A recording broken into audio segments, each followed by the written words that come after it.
नमस्कार, मैं हूं आलोक यात्री और आप देख रहे हैं अपना पसंदीदा प्रोग्राम इंडिया डेली का खास शो शैतान। आज के संडे स्पेशल शो में हम करेंगे ऐसे शैतान की रोंगटे खड़े कर देने वाली साजिश का पर्दाफाश जो एक शहजादी को जिंदा दफनाकर उसकी कब्र पर 3 साल तक करता रहा डांस। आइए देखते हैं महात्मा के वेश में छिपे शैतान की साजिश का हैरान करने वाला ये कारनामा। ये कहानी है एक शहजादी के भरोसे के कत्ल की। शाकिरा खलीली नाम की मैसूर की इस शहजादी की हजारों करोड़ की संपत्ति हड़पने के लिए उसके दूसरे पति शद्धादन ने ही रची थी खलीली के कत्ल की साजिश। पहले कराया राजदूत पति से तलाक और उसके बाद जिंदा दफना कर की कत्ल जैसी घिनौनी वारदात। आइए देखते हैं स्वामी के वेश में एक शैतान की रोंगटे खड़े कर देने वाली ये वारदात। प्यार, शक और लालच, फिर जिंदा दफन की साजिश।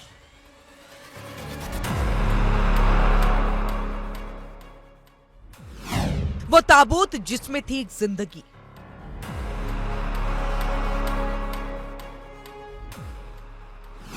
क्या आजाद होगा जिंदा दफन का दोषी?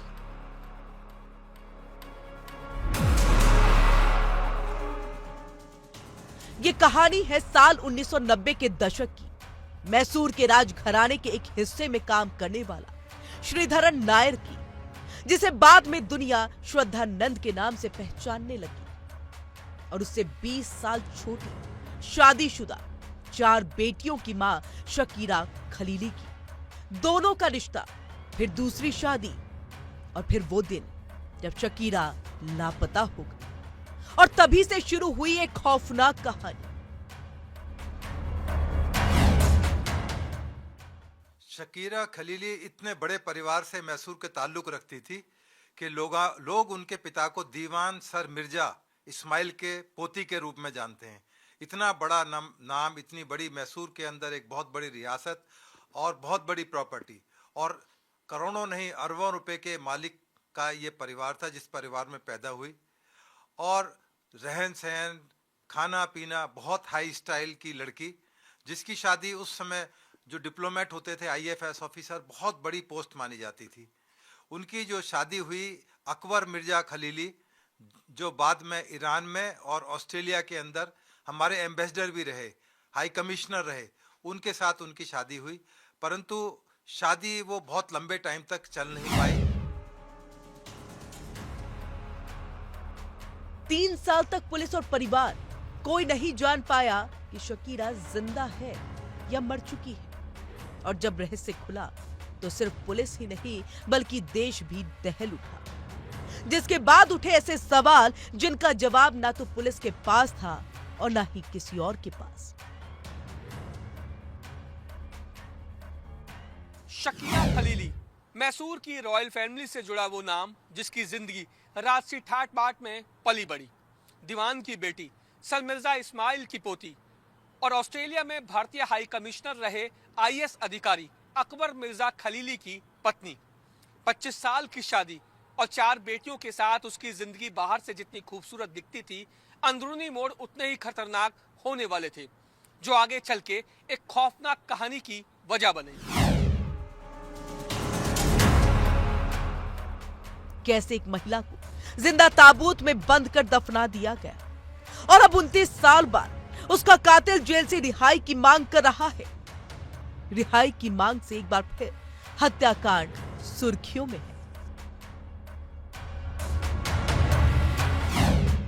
शकीरा पहले से शादीशुदा थी, 4 बेटियां थी, पर पति से रिश्ता टूट चुका था। और एक बेटे की चाह ने उसे श्रद्धानंद की तरफ खींच लिया। दोनों ने शादी कर ली और यहीं से शुरू हुई असली कहानी। एक ऐसा रिश्ता जिसने मोहब्बत से ज्यादा डर, शक और लालच को जन्म दिया। 1980 के दशक में मुरली मनोहर मिश्रा एलियास स्वामी श्रद्धानंद के कांटेक्ट में ये आई और उनसे इतना प्रभावित हो गई कि वो उनके साथ घुल मिल गई, बल्कि रम गई। और इसी बीच जो पति से तकरार चल रही थी वो बढ़ते बढ़ते इतनी बढ़ गई कि 1986 में उनसे तलाक हो गया। और तलाक होने के बाद में मनोहर मिश्रा एलियास स्वामी श्रद्धानंद से उनकी शादी हो गई। शुरू में तो अफेयर्स रहे, प्यार था, मोहब्बत थी, घूमना फिरना सब कुछ था। पर स्वामी श्रद्धानंद की जो निगाह थी उसकी प्रॉपर्टी थी, क्योंकि अरबों रुपए की प्रॉपर्टी जिसके अंदर बड़े बड़े मकान, फार्म हाउसेज, खेती, बाग, तमाम तरह की जो चीज़ें थी मैसूर के अंदर, वो तमाम उनके लिए मुहैया थी। तो उनकी निगाह उस प्रॉपर्टी पर थी कि कैसे इसको एलिमिनेट किया जाए, और एलिमिनेट करने के बाद में वो तमाम प्रॉपर्टी के मालिक बन जाए।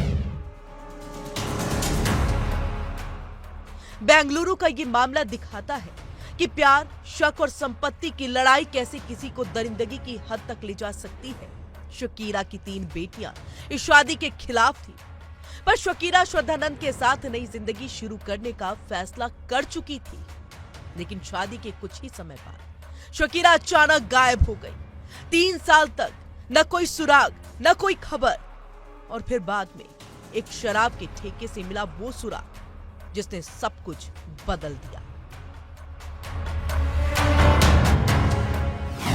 साल 1994 एक पुलिस कांस्टेबल की मुलाकात एक शख्स से हुई, और ये वही शख्स था, श्रद्धानंद का पुराना नौकर, जिसने पुलिस को बताया कि मेरे मालिक ने ही शकीरा को जिंदा ताबूत में बंद कर दफना दिया।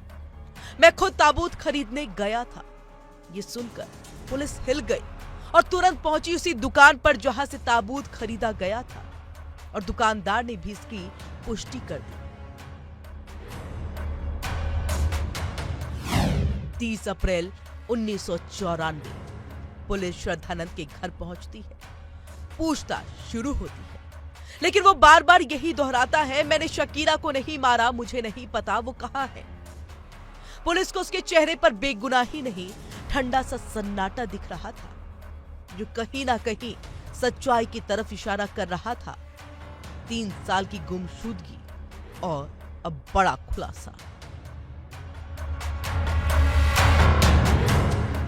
पुलिस को विश्वास था कि शकीरा अब इस दुनिया में नहीं, लेकिन सवाल था कैसे, कहां, किस हाल में। और फिर पुलिस ने घर के पीछे खुदाई करवाई। मिट्टी के नीचे एक लोहे का बड़ा सा संदूक मिला, जो ताबूत जैसी संरचना का बना हुआ था। ताबूत खोला गया और अंदर जो मिला उसने हर किसी को दहला दिया। ताबूत में पड़ी थी शकीरा खलीली की लाश। पोस्टमार्टम ने बताया शकीरा को जिंदा ही ताबूत में बंद किया गया था। ताबूत में ऑक्सीजन का कोई इंतजाम नहीं था। धीरे धीरे दम घुटा और उसकी मौत हो गई। ये कोई अचानक हुआ खून नहीं था, ये थी सोची समझी योजनाबद्ध हत्या।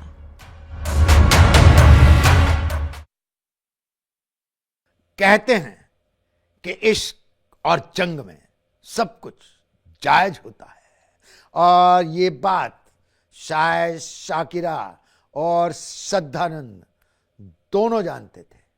शाकिरा ने जहां श्रद्धानंद से किया था सच्चा प्यार, वहीं श्रद्धानंद एक सोची समझी साजिश को दे रहा था अंजाम। नौकर ने उगला जब शाकिरा की हत्या का राज, तब उससे बरामद अंगूठी और चूड़ियों से हुई थी शकीरा खलीली की शिनाख्त। आइए देखते हैं 90 के दशक की ये सनसनीखेज वारदात।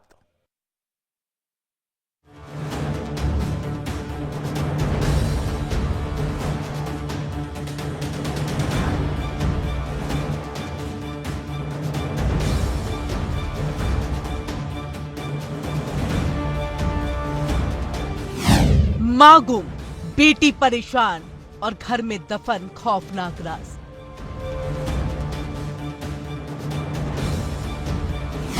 दो साल तक दबी रही चीख।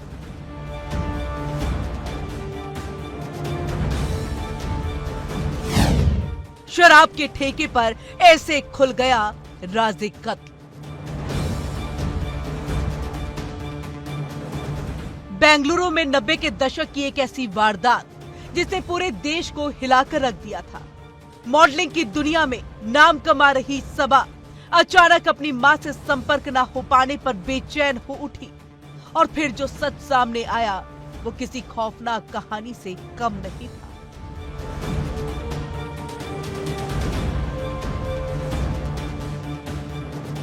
मुंबई से बेंगलुरु तक सबा अपनी मां की एक झलक के लिए तरसती रही।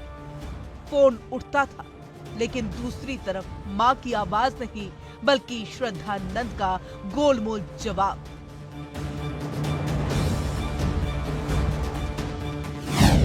सबा मुंबई में रहकर मॉडलिंग कर रही थी लेकिन मां शकीरा खलीली से उसका रोज का संपर्क अचानक से टूटने लगा। कई बार फोन मिलाने पर भी उधर से श्रद्धा नंद की आवाज आती। कभी कहता मां न्यूयॉर्क में है, कभी बोलता इलाज चल रहा है, वो गर्भवती है। लेकिन सबा को कुछ तो गड़बड़ महसूस हो रही थी।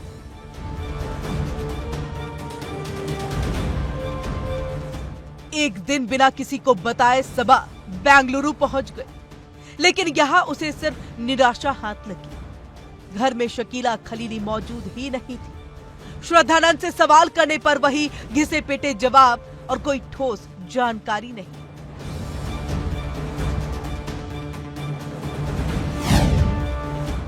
बेटी ने खुद छानबीन की लेकिन मां के बारे में कुछ नहीं मिला।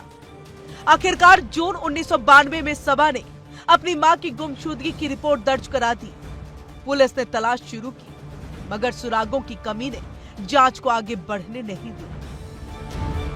यहीं शकीरा की जिंदगी में दाखिल हुआ मुरली मनोहर मिश्रा, वो शख्स जिसे आगे चलकर दुनिया स्वामी श्रद्धानंद के नाम से जानने लगी थी। राजसी घराने में घरेलू काम करने वाला वो शख्स अचानक अध्यात्म की चादर ओढ़कर गुरु बन बैठा और शकीरा उसी के सम्मोहन में उलझती चली गई। बेटे की चाहत, अकेलापन और टूटती उम्मीदों के बीच शकीरा स्वामी श्रद्धानंद पर विश्वास करने लगी थी और यही विश्वास आगे चलकर सबसे बड़ा धोखा साबित हुआ।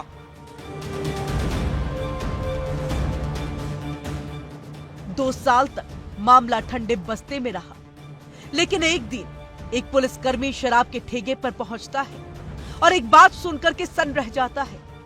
वहां नशे में धुत एक आदमी कह रहा था शकीरा खलीली जिंदा नहीं है।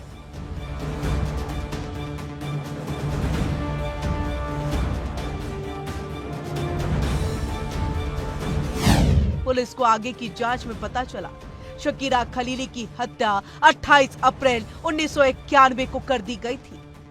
पहले उसे नशा दिया गया, फिर गद्दे में लपेटकर एक बड़े बक्से में बंद कर दिया गया और घर के ही परिसर में दफना दिया गया।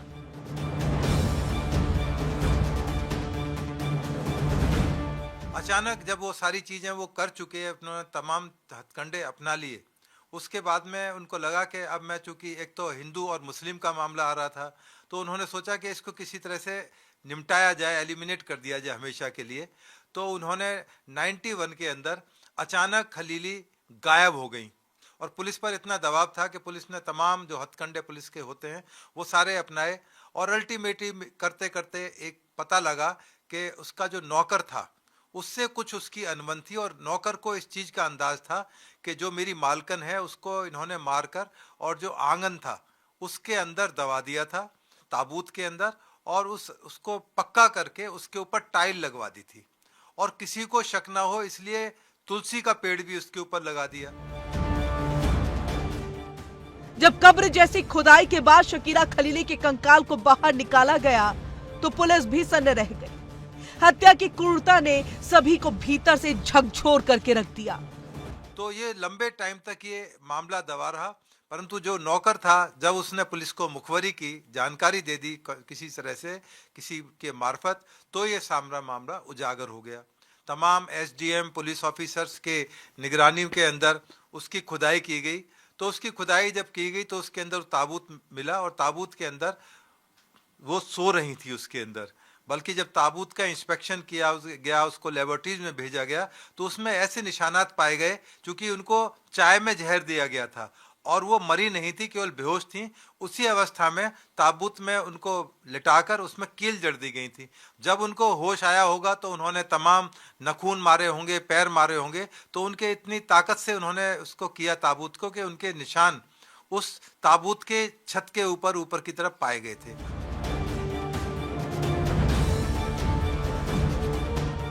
बेटी की एक शिकायत और एक पुलिसकर्मी की सतर्कता ने उस सच को बाहर ला दिया जिसे श्रद्धानंद 2 साल तक अपनी बातों के पीछे छिपाता रहा।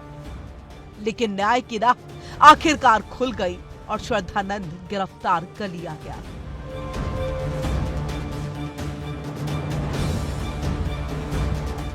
एक बेटी की जिद और फिर सच सामने आना।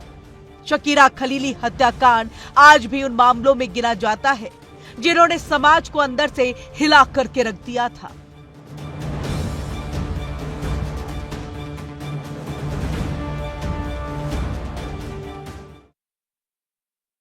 प्यार, अंधविश्वास और मक्कारी की ऐसी ढूंढे नहीं मिलेगी दूसरी मिसाल, जहां एक साधारण से शख्स ने एक शहजादी का कत्ल कर हड़प ली थी हजारों करोड़ रुपए की जायदाद।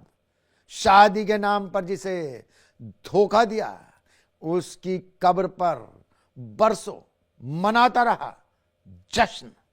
आइए देखते हैं प्यार, जज्बात और भरोसे के कत्ल की रोंगटे खड़े कर देने वाली ये वारदात।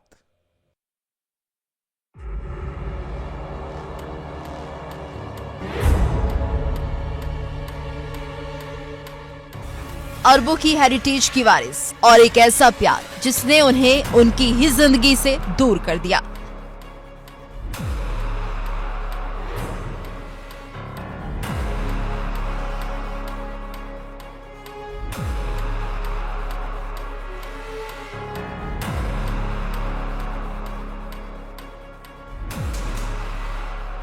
शकीरा खलीली मर्डर केस 1991 में बंगलौर को हिला देने वाली ये कहानी अब एक सीरीज के रूप में पर्दे पर आई है।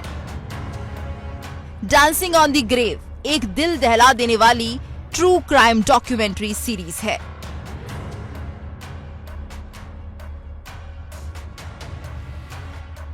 जिसने शकीरा खलीली केस को फ्रेम करने का काम किया। मैसूर रॉयल फैमिली की वारिस एक अमीर मुस्लिम खानदान की बेटी और फिर एक ऐसा गॉडमैन जिसने उनकी पूरी दुनिया बदल दी। यही कहानी है शकीरा खलीली की।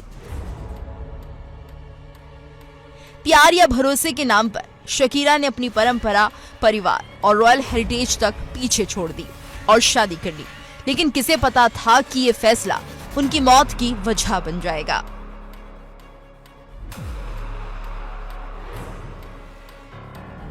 ये अपने समय का बहुत ही चर्चित और बड़ा विख्यात केस रहा और इसलिए भी रहा कि जो उसका पैसा था उस पर उसने मौज मस्ती ली, अपने दोस्तों को, यारों को पार्टी करता था, वहाँ डांस होते थे उस आंगन के अंदर और उसी के ऊपर वो बैठता था जहाँ पर वो ताबूत था। तो अपनी तरह से एक नृशंसता और एक क्रूअल्टी की एक बिल्कुल पराकाष्ठा आप कह सकते हैं कि एक तो उसके साथ उसकी प्रॉपर्टी पे रंग रंगेलियाँ एंजॉय कर रहे हैं और उसकी जो लाश है उसको पता था कि यहीं पर एग्जैक्टली जहाँ मेरी कुर्सी लगी हुई है इसी के नीचे मेरी बीवी का जो बॉडी है वो दफनाई गई है। तो इस तरह से ये मामला चलता रहा, तमाम तरह की इन्वेस्टिगेशंस हुई और उस टाइम का ये बहुत ही चर्चित केस रहा। बेंगलोर के रिचमंड रोड स्थित घर के यार्ड में दफना दिया गया और हैरानी की बात, श्रद्धानंद यही पार्टियां करता था। इसलिए पुलिस ने इस केस को नाम दिया डांस ऑन द ग्रेव, क्योंकि हत्यारा पीड़िता की कब्र पर ही मौज मनाता रहा। जांच आगे बढ़ी, अदालत का दरवाजा खटखटाया गया। 1998 में कोर्ट ने आरोपी मुरली मनोहर मिश्रा यानी श्रद्धानंद को लाइफ इम्प्रिजनमेंट की सजा सुनाई। आज ये कोर्ट में चलते चलते मामला सुप्रीम कोर्ट में गया, इस देश की सबसे बड़ी अदालत में गया। सुप्रीम कोर्ट ने तमाम चीज़ों को देखते हुए, उसकी उम्र को देखते हुए और तमाम फैक्ट्स को समझते हुए उसको आजीवन कारावास 2008 में दे दी। तो ये अपने समय का एक अद्भुत केस है, एक ऐसा घिनौना केस, एक अपनी ही पत्नी का इस तरह से मर्डर करना, मर्डर करने के बाद में जो उसका एक्ट था वो इतना खतरनाक और इतना गंदा था कि जो भी इस केस को देखेगा, आपके चैनल पर सुनेगा, तो उसकी आंखें खुली की खुली रह जाएंगे। एक आदमी इतना वहशी और इतना हैवानियत पर उतर सकता है कि जिसको उसने कटकर प्यार किया, जिसके साथ रिलेशन में रहा, उसकी प्रॉपर्टी से एंजॉय किया, उसके बाद में किस तरह उसका हश्र हुआ। और ये कहानी आज बहुत से लोगों को नहीं पता, पर जब सुनेंगे तो उनके भी रोंगटे एक बार को खड़े हो जाएंगे। आज भी ये केस भारत में प्यार के नाम पर धोखा और फर्जी बाबाओं के सबसे बड़े उदाहरणों में गिना जाता है। एक रॉयल परिवार की वारिस और एक धोखे की दास्तान, 3 दशक पुराना सच आज फिर नए सिरे से सामने आया है और दुनिया को याद दिलाता है, हर चमकता चोला सच नहीं होता। दोनों के बीच बढ़ता ये रिश्ता सिर्फ इश्क का नहीं था, बल्कि लालच, जुनून और खतरनाक इरादों का खेल था। श्रद्धानंद को राजसी राजघराने की दौलत का पूरा अंदाजा था और शकीरा खलीली को श्रद्धानंद की बातों पर पूरा यकीन। और इसी यकीन ने धीरे धीरे शकीरा खलीली को एक ऐसे खाई में धकेल दिया जहां से वो कभी लौटकर वापस नहीं आ पाई।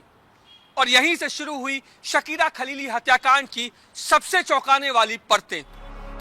शकीरा खलीली मर्डर केस एक खौफनाक उदाहरण कि कैसे अंधभक्ति और भरोसा जिंदगी को मौत की कगार पर ले जा सकते हैं। इंडिया डेली के लिए रजनीश शर्मा की रिपोर्ट। आज 3 दशक बाद भी एक शहजादी के कत्ल की ये वारदात सुनने वालों के रोंगटे खड़े कर देती है। सोचकर भी कांप जाती है रूह कि एक शैतान ने एक शहजादी को ताबूत में जिंदा ही कर दिया था, दफन।